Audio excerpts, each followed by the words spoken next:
औज़ुबिल्लाहि मिनश्शैतानिर्रजीम बिस्मिल्लाहिर्रहमानिर्रहीम। Only for you TV के मुअज़्ज़िज़ दोस्तों को ज़ैन यासीन की तरफ से अस्सलामु अलैकुम। दोस्तों, इसराइल की तरफ से इंकिशाफ किया गया है कि यजूज मजूज इसराइल के इलाके से निकलेंगे, जिसके बाद इसराइल ने तैयारियां शुरू कर दी हैं। दोस्तों, क्या वाकई इसराइल ने यजूज मजूज की दीवार ढूंढ ली है? आज की वीडियो इंतहाई अहम होने वाली है। आपसे गुजारिश है कि वीडियो को आखिर तक लाजमी देखिएगा और नए आने वाले दोस्त इस चैनल को सब्सक्राइब भी कर लें ताकि हर आने वाली नई वीडियो सबसे पहले आप तक पहुंच सके। दोस्तों, सबसे पहले हम जानते हैं कि असल में यजूज मजूज कौन हैं और इनका जिक्र कुरान पाक और अहादीस में कहाँ आया है। यजूज मजूज एक खूनख्वार और आदमखोर मखलूक थी जिसको हज़रत ज़ुल्करनैन बादशाह ने एक दीवार कायम करके इंसानी आबादी से दूसरी तरफ कैद कर दिया था। कुरान मजीद की सूरत सूरह कहफ में इसका जिक्र इस तरह से आया है, यहाँ तक कि जब दो पहाड़ों के दरमियान पहुँचे तो उन्हें इन पहाड़ों से पहले कुछ लोग मिले जिनके बारे में ऐसा लगता था कि वो कोई बात नहीं समझ सकते। मुफस्सिरीन इस आयत के बारे में कुछ यूँ लिखा है कि जब हज़रत ज़ुल्करनैन अलैहिस्सलाम सफ़र करते करते आर्मीनिया और अज़रबैजान तक जा पहुँचे तो वहाँ दो पहाड़ों के दरमियान से ऐसी कौम निकला करती थी जो सारे खेतों को तबाह करती और वहाँ रहने वाले तुर्कों का बेदर्दी से कत्ल कर देती थी और उनमें से ज़िंदा बच जाने वालों को अपना ग़ुलाम बना लेती थी। वहाँ के लोगों ने हज़रत ज़ुल्करनैन अलैहिस्सलाम से दरख्वास्त की कि वो किसी तरह हमारी जान इन दरिंदों से बचा ले। तब बहुत सोच समझकर हज़रत ज़ुल्करनैन अलैहिस्सलाम ने यह फ़ैसला किया कि इन दरिंदों और इंसानी आबादी के दरमियान एक ऐसी दीवार को कायम कर दिया जाए जिस दीवार को वो किसी भी सूरत अबूर ना कर सकें। दोस्तों, ये वहशी दरिंदे यजूज मजूज ही थे। कुरान पाक में एक और जगह इसका जिक्र कुछ यूँ है, उन्होंने कहा, ए ज़ुल्करनैन, यजूज मजूज इस दुनिया में फसाद फैलाने वाले लोग हैं, तो क्या हम आपको कुछ माल की पेशकश कर सकते हैं जिसके बदले आप हमारे और इनके दरमियान एक दीवार कायम कर दें। यह सुनकर हज़रत ज़ुल्करनैन अलैहिस्सलाम ने फरमाया कि अल्लाह ने जो मुझे इक़्तिदार अता किया है मेरे लिए यही काफ़ी है। तुम सब लोग हाथ और पाँव से काम लेते हुए मेरी मदद करो ताकि मैं तुम्हारे और इनके दरमियान एक दीवार कायम कर सकूं। फिर हज़रत ज़ुल्करनैन अलैहिस्सलाम ने लोहे के बड़े बड़े टुकड़े उन दो पहाड़ों के दरमियान खड़े कर दिए और लोगों से कहा कि इनको आग में दहकाओ। जब वो अंगारे की तरह लाल सुर्ख हो गए तो इस पर पिघला हुआ तांबा डाला गया ताकि लोहे के टुकड़े एक दूसरे के साथ मजबूती से जुड़ जाएं। ये दीवार इतनी मजबूत बन गई कि यजूज मजूज ना तो इस दीवार को फैलांग सकते थे और ना ही इसमें कोई सुराख कर सकते थे। दोस्तों, इस दीवार की लंबाई 50 फीट और ऊंचाई 290 फीट थी, जबकि चौड़ाई 10 फीट थी। कुछ तारीखदान इस दीवार को दीवार चीन के साथ जोड़ते हैं, लेकिन इसमें कोई सच्चाई नहीं है क्योंकि दीवार चीन मशरिक में वाक़ है और ये दीवार सीमेंट और ईंटों से तमीर की गई है जिसे मंगोलों ने कई मरतबा अबूर भी किया है।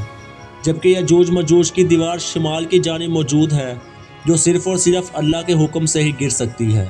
दोस्तों, यजूज मजूज का जिक्र अहादीस मुबारका में भी हुआ है। यजूज मजूज को अहादीस मुबारका में एक फितना करार दिया गया जो कुर्बे क़यामत में ज़ाहिर होंगे।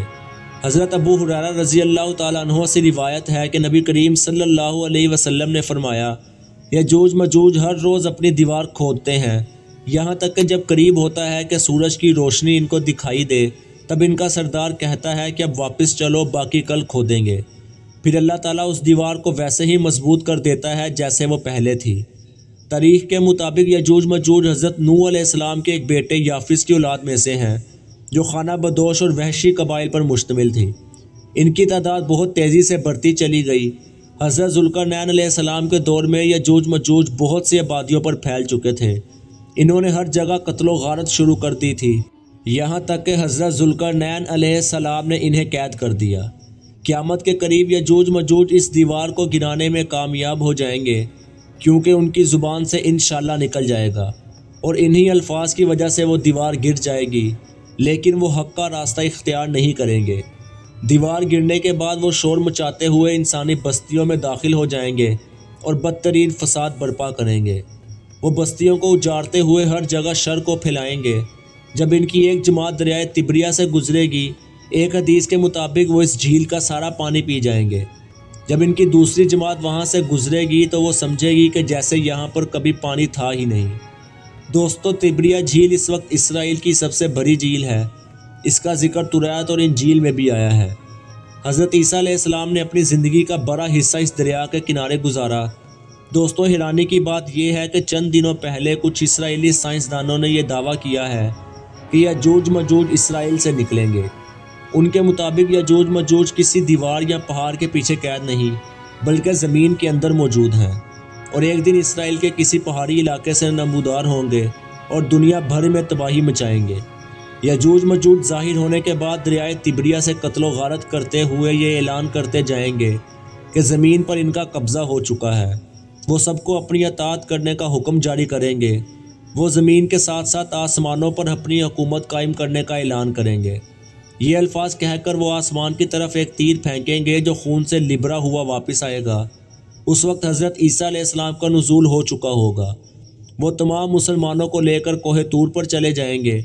वहाँ पहुंचकर हज़रत ईसा अलैहिस्सलाम और तमाम मुसलमान अल्लाह ताला के सामने दुआ करेंगे कि ए अल्लाह, इन जालिमों की गर्दन में एक ऐसा कीड़ा पैदा फरमा जो इनको हलाक और बर्बाद कर डाले।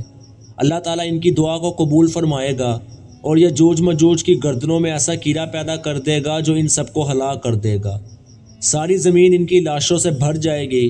तमाम परिंदे और जानवर और उनकी लाशों को खा जाएंगे।